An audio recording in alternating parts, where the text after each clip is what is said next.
When the dust finally settled on the Britpop movement in 1997, it was surprising to see how few bands of any real worth had emerged during it.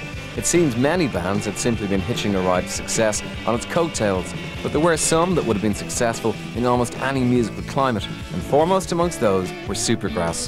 Their 1995 album, I Should Coco, seemed very much of its time, breezy, poppy and light, but its follow-up in '97, In It For The Money, hinted of greater depth and talent, and a promise brilliantly realised in their 1999 self-titled Supergrass album. Although only teenagers at the time of I Should Coco, singer Gaz and drummer Danny were almost old hands in music industry terms. This was, after all, their second record deal. Previously, while studying at Wheatley Park Comprehensive in Oxford, the pair had signed to Nude Records as one half of the Jennifers, at a time when even the 15-year-old Gaz might have had trouble shaving. We just did loads of gigs in Oxford. There's a few pubs there, like the Jericho Tavern, all local bands used to play. We had to kind of lie about our age and go and play. And, I think it was Saul Galpen from Nude Records. Just saw us playing once, I think. I think he wanted us to be like the Buzzcocks or something, but we were a bit too sort of hippified for that. But yeah, it was just lucky, really. You know, I don't know. It was kind of just sort of two singles, really. And so yeah, we recorded this one at Courtyard with Chris Hufford, who's now our manager, and that's where they sort of base their business and stuff. So that was quite weird. Working with Chris when I was about 15 to do this record, and I don't know, it was all right, really. It didn't really do much. Got into the indie charts for a bit. It was number 11 in the indie charts. What do you mean? Yeah, actually, that was quite good, really. Yeah, we heard it. I remember being in Southampton doing that gig, and we were in this cafe, just having some sort of eggs and bacon. And just heard our song come on the radio, and it was just like nothing else ever. It was amazing. Jumping up and down, going, "That's us!" Telling the old lady to turn it up. But yeah, that's just sort of ended up kind of strange taste in coffee, isn't it? Emerging remarkably undamaged by this brush with the record industry, Danny and Gaz took up the local bass player, Mick Quinn, unaware they had in fact just formed Supergrass.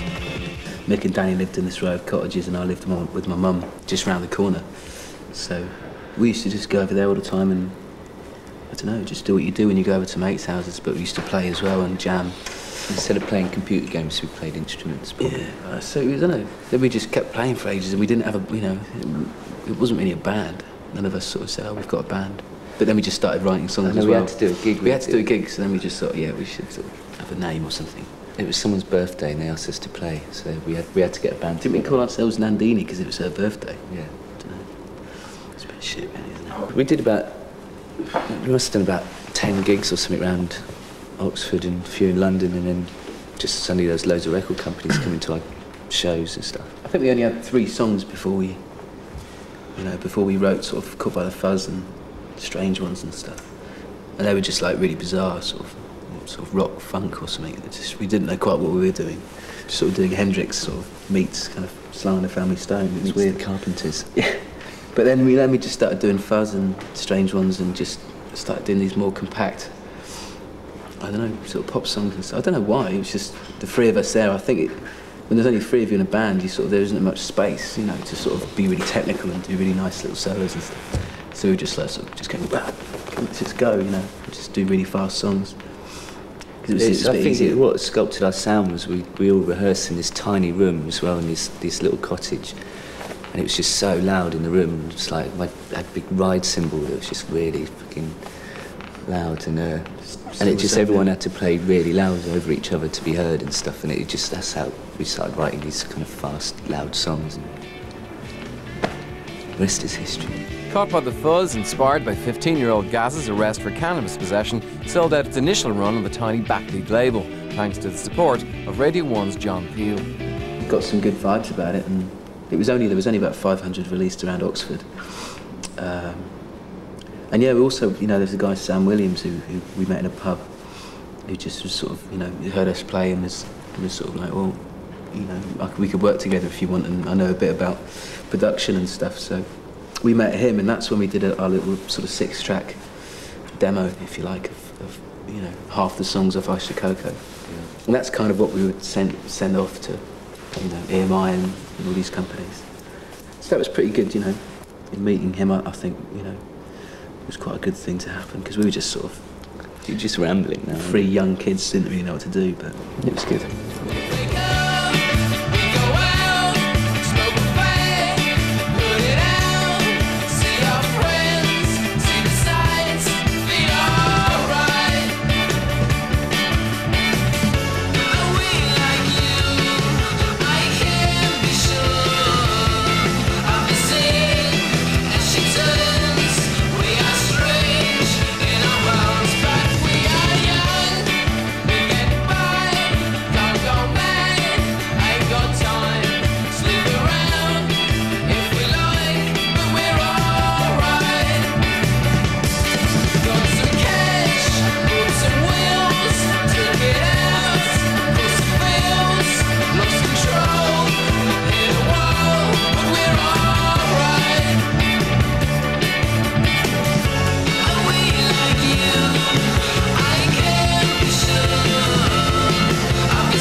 The band signed to Parlophone Records in October 1994 and quickly returned to the Sawmill Studios in Cornwall to begin recording what nobody suspected would eventually be a #1 selling album. I don't think any of the songs when we were writing them or when we were recording them on Asha Coco, we didn't think All Right was, we weren't going, man, this is going to be great, you know, it's just another song on the album, you know, and I was probably more into stuff like Strange Ones, which was a B-side and stuff. It was really exciting at the time, because we'd never been into a studio before, probably like a big studio, and we had this chance to go down to Sawmills where we did this residential place, and we stayed there for about 6 weeks and just had a really good laugh, basically. It's just weird, because when you go into the studio for the first time, and we had the producer, we had Sam, I think it was like just kind of basically just do what we do, or what we were doing in the cottages, but just kind of, you have to tighten it up because you're making an album, you know.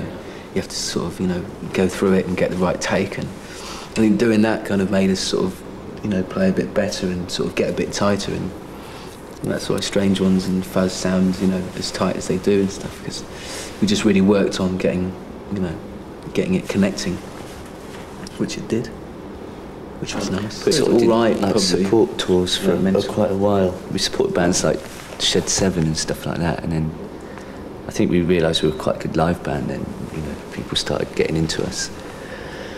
But we never really thought we had hits, you know. The turning point was when we did, in '95 we played Tea in the Park, and I think we were like second last on in the tent. And it's just when All Right had come out, and it was just totally packed with people. And Yeah, it it was like, the first show when I just went, fucking hell. it was like really scary outrageous. almost, you know, everyone was really anticipating us coming on. And it was, I think that was a real turning point of, you know, this is, you know, we're actually doing something pretty good here. And, you know. It was weird, because at the time, you know, 95, 96, that our first album and stuff, we were in America a lot as well, so at the same time we were doing gigs, you know, in front of 300-400 people, you know, in tiny little clubs in the Midwest and stuff, so it was always kind of up and down, and I think all along we were always used to playing really small places.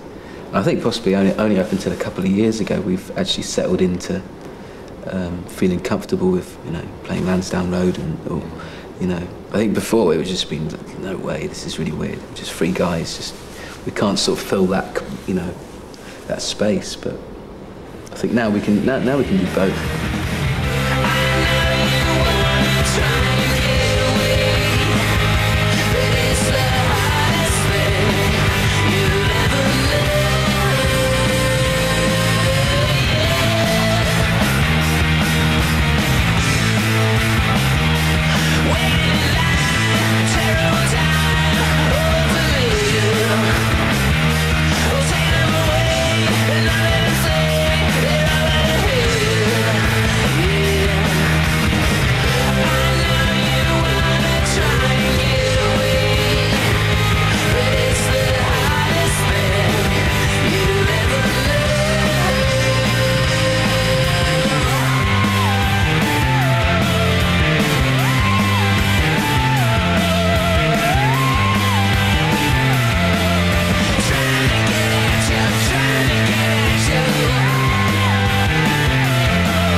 Probably stung by some criticisms that All Right in particular was lightweight and disposable, the band turned up the guitars for the next album, 1997's In It For The Money. I was writing that and it was, there was no feeling of that at all. It was just, I feel like writing a song that sounds a bit like the Stooges or something.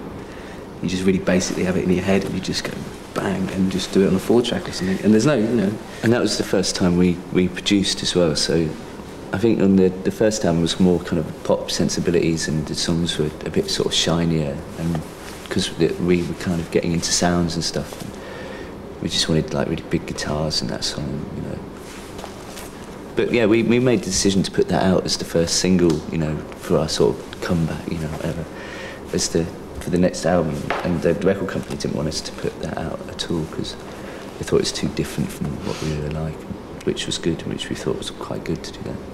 It's a good accomplishment to do that as our first kind of production stuff. We're just on our own in the studio, so we hold it quite fondly in our hearts.